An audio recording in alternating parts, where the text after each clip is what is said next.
Hello everyone, welcome back to our channel Gyan Kalyan.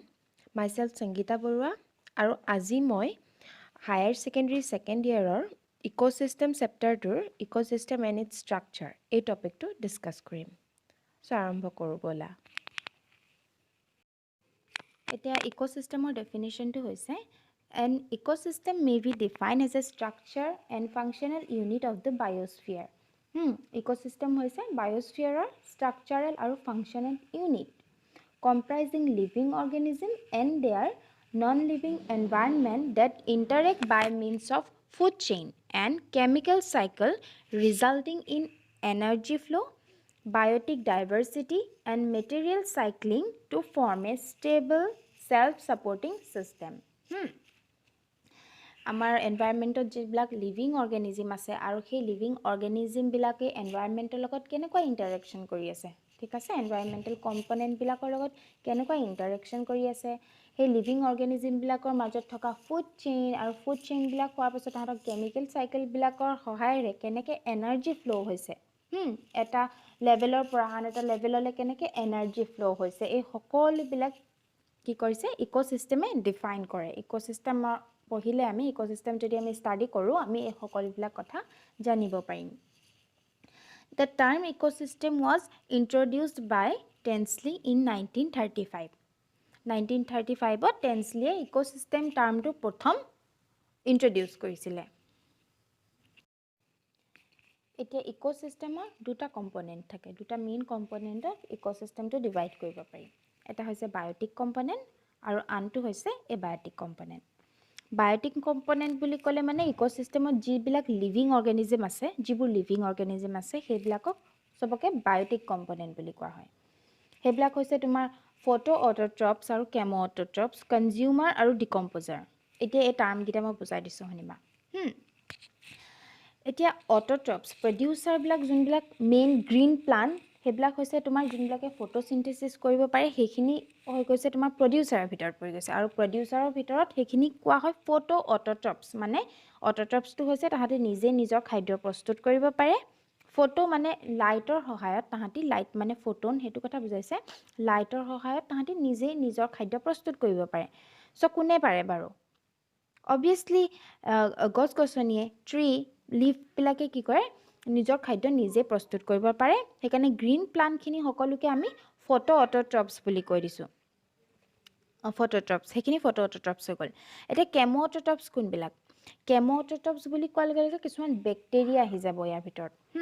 এনেকুৱা কিছুমান bacteria, for example ধৰা তোমাৰ নাইট্ৰিফাইং বেক্টেৰিয়া কিছুমান আছে, আকৌ ছালফাৰ বেক্টেৰিয়া কিছুমান আছে, আইৰণ বেক্টেৰিয়া কিছুমান আছে। চ' এইবিলাকে কি কৰে, সিহঁতে এনাৰ্জিখিনি যোনখিনি এনাৰ্জি ৰিলিজ হয়, ইনঅৰ্গেনিক কেমিকেল ৰিয়েকশ্যন কিছুমান থাকে ফুড চেইন এইবিলাকত, যোনবিলাক কেমিকেল এনাৰ্জিখিনি ৰিলিজ হয় সেই এনাৰ্জিখিনি তাহাঁতি কেপচাৰ কৰে। কেপচাৰ কৰি পেলাই সেইখিনিক পিছত আকৌ ফুড চেইনলৈ তাহাঁতি এইবিলাক ইউজ কৰি পেলাই কি ক'লে এনভাইৰনমেণ্টক এৰি দিয়ে।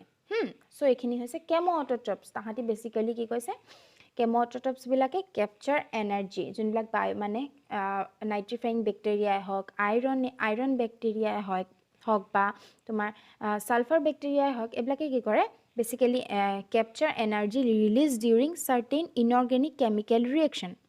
ইনঅৰ্গেনিক কেমিকেল ৰিয়েকশ্যনবিলাকত যোনবিলাক এনাৰ্জি ৰিলিজ হয় সেই এনাৰ্জিবিলাক কেপচাৰ কৰে and prepare organic food with it.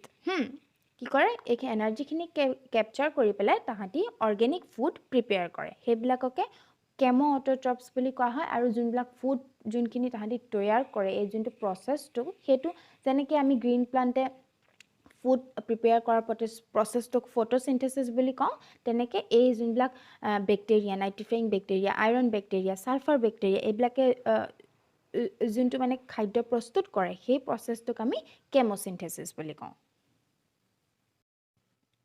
চ' সেইখিনি হৈ গ'ল তোমাৰ ফটো অট'ট্ৰপছ আৰু কেমো অট'ট্ৰপছ। এই দুইটা ফটো অট'ট্ৰপছ আৰু কেমো অট'ট্ৰপছ, এই দুইটা তোমাৰ কিহৰ ভিতৰত পৰিব? প্ৰডিউচাৰৰ ভিতৰত পৰিব। এতিয়া কনজিউমাৰ কোনবিলাক?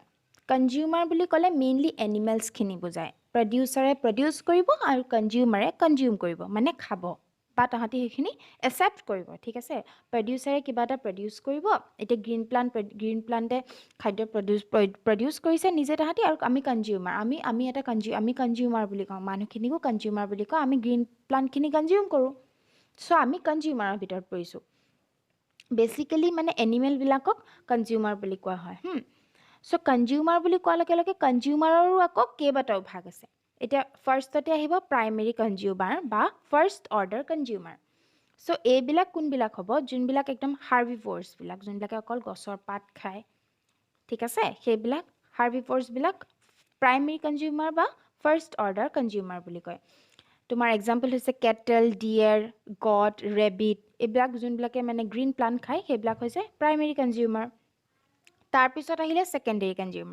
ছেকেণ্ডেৰী কনজিউমাৰ বা ছেকেণ্ড অৰ্ডাৰ কনজিউমাৰখিনি এইবিলাক হৈছে যোনবিলাক কাৰ্নিভাৰ্ছ তোমাক ধৰা যোনবিলাকে প্ৰাইমেৰী কনজিউমাৰখিনি কনজিউম কৰিব প্ৰাইমেৰী কনজিউমাৰখিনি খাব সেইখিনি হৈছে ছেকেণ্ডেৰী কনজিউমাৰ এতিয়া ফ্ৰগ লাৰ্ভা তাৰপিছত ৱাটাৰ বাগছ হাইড্ৰা সেইবিলাক যোনবিলাক স্মল ফিছ সেইবিলাক যোনবিলাক থাকিব সিহঁতি ছেকেণ্ডেৰী কনজিউমাৰ হ'ব পানীত থাকে সিহঁতি সেইখিনি তেনেকৈ আকৌ কেট ডগ ফক্স এইবিলাকে কেট ডগ এইবিলাক নিগনি চিগনি খাব ন প্ৰাইমেৰী কনজিউমাৰখিনিক খাব চ' এইখিনি সেইকাৰণে কৈছে ছেকেণ্ডেৰী কনজিউমাৰ বুলি এইখিনি terrestrial secondary consumer cat dog fox এইবিলাক হৈছে টেৰেষ্ট্ৰিয়েল ছেকেণ্ডেৰী কনজিউমাৰ তাৰপিছত water bug water beetle frog small fish এইবিলাক হৈছে তোমাৰ secondary consumer of water aquatic secondary consumer তাৰপিছত আকৌ আছে টাৰ্চিয়েৰী বা থাৰ্ড অৰ্ডাৰ কনজিউমাৰ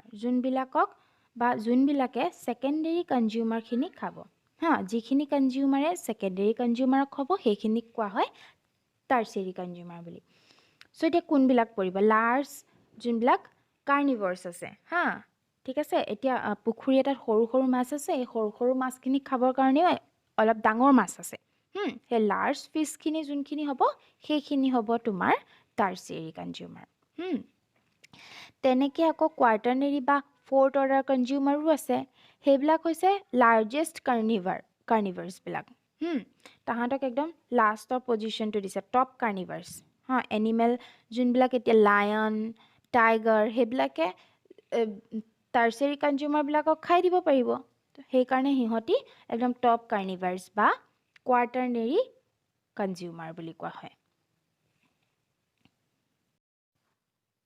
এতিয়া প্ৰডিউচাৰ আৰু কনজিউমাৰটো হৈ গ'ল ডিকম্প'জাৰখিনি থাকিলে এই ডিকম্প'জাৰ বুলি কোৱাৰ লগে লগে মেইনলি তাহাঁতৰ ভিতৰত আহিব মাইক্ৰ' অৰ্গেনিজিমৰ ভিতৰত থাকিব কি বেক্টেৰিয়া ফাঞ্জাই যোনবিলাকে ডিকে কৰিব মানে পচাই দিব মানে কিবা এটা জীৱ জন্তুক যোনটোৱে পচাই দিব ডিগ্ৰেড কৰি দিব পাৰিব সেইখিনি হ'ব ডিকম্প'জাৰ চ' ডিকম্প'জাৰখিনি বহুত ইম্পৰ্টেণ্ট হয় কি কৈছে ডিকম্প'জাৰখিনিয়ে obtain their food molecules from the inorganic material of dead producer and consumer and their waste product ডিকম্প'জাৰখিনি বহুত ইম্পৰ্টেণ্ট ৰোল প্লে কৰে এনভাইৰনমেণ্টত তাহাঁতি কি কৰে প্ৰাইমেৰী কনজিউমাৰৰ ডেড বডিজ বা প্ৰাইমেৰী কনজিউমাৰ বুলি কৈছোঁ বা গোটেই অল কনজিউমাৰ যিমান কনজিউমাৰ আছে প্ৰাইমেৰী ছেকেণ্ডেৰী টাৰ্চিয়েৰী কোৱাৰ্টাৰনেৰী গোটেইখিনি কনজিউমাৰৰ যোনবিলাক ডেড পাৰ্টছবিলাক আৰু প্ৰডিউচাৰৰ মানে গ্ৰীণ প্লান্ট বা বেক্টেৰিয়াখিনি সেইখিনি যোনখিনি ডেড পাৰ্টছবিলাক থাকিব সেইখিনি ৱেষ্ট প্ৰডাক্টখিনি তাহাঁতি কনজিউম কৰে তাহাঁতি অৰ্গেনিক মেটেৰিয়েলখিনি তাহাঁতি মানে চিম্পল অৰ্গেনিক মেটেৰিয়েললৈ কনভাৰ্ট কৰি দিয়ে সেইটো কোনে কৰে ডিকম্প'জাৰে কৰে they decompose the latter into তাহাঁতি মানে এইবিলাকে ডিকম্প'জ কৰি পেলাই কি হ'লে small organic molecule which they utilize themselves তাহাঁতি সেইখিনি ইউটিলাইজ কৰিব পাৰে ঠিক আছে আকৌ কি কৈছে into inorganic compound that are release into the environment for reuse as raw material by the producer ঠিক আছে এতিয়া চোৱা যোনবিলাক প্ৰডিউচাৰ বা যোনবিলাক কনজিউমাৰ তাহাঁতক কি কৈছে ডেড পাৰ্টছখিনি ডিকম্প'জাৰে খাই দিব মানে কি ডিগ্ৰেড কৰিব তাহাঁতি সেইখিনি তাৰ পৰা যোনখিনি এনাৰ্জি পালে তাহাঁতি ইউজ কৰিব আৰু সেই এনাৰ্জিখিনিক তাৰপিছত তাহাঁতি কি কৰিব ইনঅৰ্গেনিক কম্পাউণ্ডখিনি তাৰ পৰা যোনখিনি ইনঅৰ্গেনিক কম্পাউণ্ড হ'ব সেইখিনি তাহাঁতি ধৰা মাইক্ৰ অৰ্গেনিজমখিনি ধৰা বা ডিকম্প'জাৰখিনি চইলত আছে, তাৰপিছত তাহাঁতি চইলত এতিয়া গছৰ পাত চাত সৰি পৰিলে বা তোমাৰ জীৱ জন্তু মৰি পেলাই তাত পৰিলে, চ' সেইখিনি কি কৰিব ডিকম্প'জাৰখিনিয়ে ডিকম্প'জ কৰি পেলাই সেইখিনি তাহাঁতৰ যোনখিনি ইনঅৰ্গেনিক মেটেৰিয়েল সেই মেটেৰিয়েলখিনি চইললৈ ৰিলিজ কৰি দিব। চ' চইলৰে ৰিলিজ কৰি দিয়াৰ পাছতে সেইখিনি চইল মানে কি এনভাইৰনমেণ্টলৈ আহি গ'ল।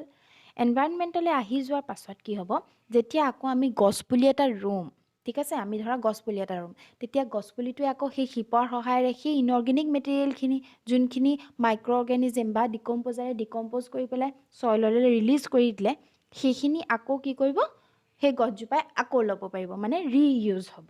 ঠিক আছে, সেইকাৰণে মাইক্ৰ অৰ্গেনিজমৰ মানে বা ডিকম্প'জাৰখিনি একদম মেইন ৰুল এটা থাকে। কি কৰে, the main rule of the decomposer in any ecosystem is to recycle নিউট্ৰিয়েণ্টখিনি তাহাঁতি ৰিচাইকেল কৰে।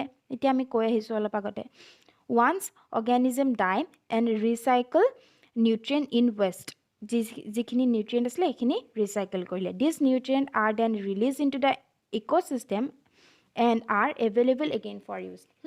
তাহাঁতি যোনখিনি নিউট্ৰিয়েণ্ট আছিলে সেইখিনি তাহাঁতি ল'লে, নিজে কনজিউম কৰি পেলাই চইললৈ বা এনভাইৰনমেণ্টলৈ ৰিলিজ কৰি দিলে, যাতে আকৌ এনভাইৰনমেণ্টে বা বায়'টিক কম্পনেণ্টবিলাকে সেইবিলাক লৈ পেলাই সেইবিলাক কনজিউম কৰিব পাৰে, ৰিইউজ কৰিব পাৰে। ঠিক আছে, সেইকাৰণে ডিকম্প'জাৰটো বহুত ইম্পৰ্টেণ্ট হয়। এতিয়া এবায়'টিক কম্পনেণ্টবিলাক কোনবিলাক সেইটো চোৱা। Abiotic component includes the non-living physico-chemical factor of the environment. Those are inorganic substances like carbon, nitrogen, oxygen, water, calcium, carbon dioxide, phosphorus, etc. So, যোনবিলাক তোমাৰ non-living factor বিলাক, যোনবিলাক physico-chemical factor আছে এনভাইৰনমেণ্টত, সেইখিনি গোটেইখিনিকে abiotic component বুলি কোৱা হয়।